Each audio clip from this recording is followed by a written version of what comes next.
You're organised, you care deeply about your students, you're committed to doing things well. But if you're still feeling stretched too thin, the real problem might not be your workload, it might be your habits.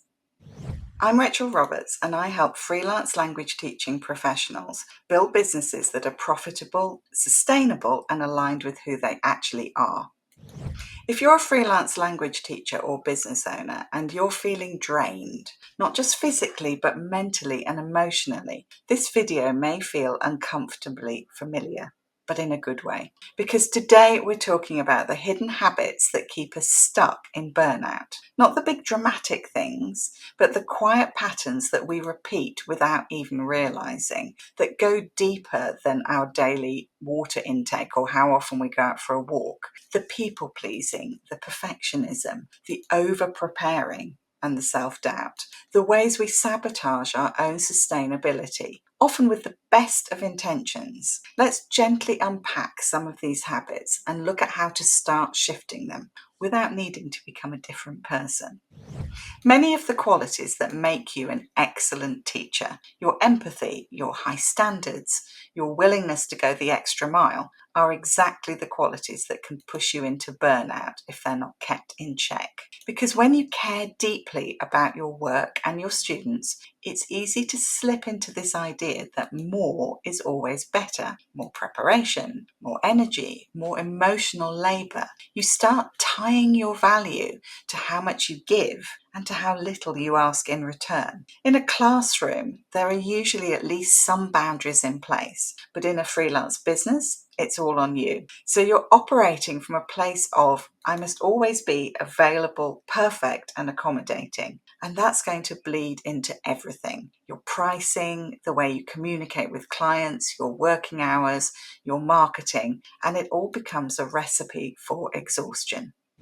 Here's a pattern I see all the time, especially in high achievers and conscientious professionals. Their internal rulebook says, I need to get this just right before I share it. If I don't have all the qualifications or I'm not perfectly prepared, I shouldn't put myself or my offer out there. I don't want to annoy or irritate someone or seem overly self-promotional. Does any of this sound familiar? It's what I sometimes call the good student hangover. Many of us were good students at school, and therefore our identity has been shaped by being diligent and reliable and not rocking the boat. But in business, those same instincts can actually really hold you back and make it harder for you to create that business that you want. You might, for example, spend hours fine-tuning content that no one sees instead of just getting it out there. You might delay launching your offer until it's polished beyond reason. You might find yourself undercharging because you don't feel you're sufficiently expert yet.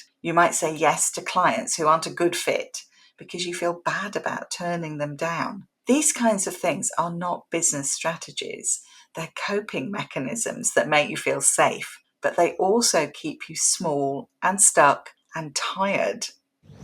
Let's talk about one of the biggest drivers of self-sabotage, which is fear of judgment. Everybody cares what other people think about them, and you might not even consider it as fear of judgment. You might be saying things to yourself like, well, I just don't want to come across as pushy, or I need to build more experience first, or I just want my website to be really clear. And all of those things sound eminently reasonable, but underneath that, if we're really honest with ourselves, there's a fear of being seen and of being criticised, of someone rolling their eyes and saying, "Oh, who do you think you are?" Or of us posting something and hearing nothing, or worse, getting back something unkind. And this fear comes from years of social conditioning. Many of us, and especially women or those from more marginalised backgrounds, have been trained that we must be agreeable and modest and likeable. So when you step into the role of business owner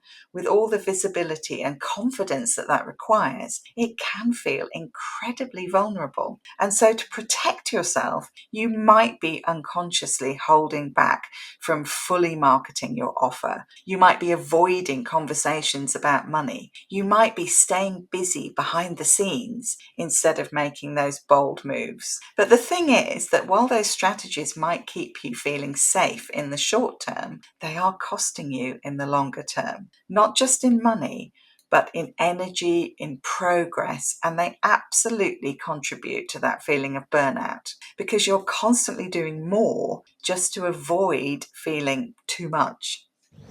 So I want to talk now a little bit about self-compassion. And when people hear this word, they often imagine something kind of soft or a bit self-indulgent, like taking a nap or having a nice bubble bath. And those things are great, and rest is absolutely important. But that's not all that self-compassion is about. And self-compassion in business means things like letting your work be good enough instead of striving for it to be perfect. Speaking to yourself with the same kind of kindness and understanding that you offer to your clients. Recognizing that growth includes discomfort and that you're allowed to feel scared and unsure and still keep going. It means making decisions that are based on your values and on your capacity, not on guilt or comparing yourself with somebody else. And understanding that you don't have to wait until you're perfectly confident or endlessly qualified or ready in some mythical future. You can act now and just trust in yourself to work things out as you go along. So that might mean deciding to take off one afternoon a week just because you need it. Or it might be about launching that offer that's been sitting in your draft folders for about 6 months. This isn't about being reckless, it's about backing yourself and being on your own side. One of the hardest things about burnout is that you often don't notice it's happening until you're deep in it. Because you tell yourself, oh, it's just a rough patch, and once I get through this, then I'll slow down. But you can't outthink burnout, and you can't perfect your way out of it because it's not actually about time management or logics or strategies. It's much more an identity issue. It's about what you believe you have to be in order to feel safe and respected and successful and secure. And unless you question those beliefs, unless you're willing to shift those internal rules that you're living by, then no amount of productivity hacks are going to help. And this change starts by getting honest about what you've actually been putting up with and choosing gently but firmly to stop one thing at a time. So if you've recognized yourself in any of this, the people pleasing, the over preparing, the fear of judgment, that doesn't mean there's anything wrong with you. And I can absolutely relate to all three of those. You're human like me. And more than that, you're a deeply caring, committed professional who is trying to build a successful business to make your life and the life of those you love better. So here's your permission slip if you need it. You are allowed to value yourself as much as you value your students. You are allowed to stop striving for gold stars from the teacher. And you're allowed to do things imperfectly and still succeed. So the habits that have got you this far may have been useful to some degree at some point, but maybe they're not so useful anymore. And you need to look and decide whether you want them to be running the show or you. Inside Design to Flourish, we work on all of this, not just business strategy, though that's important,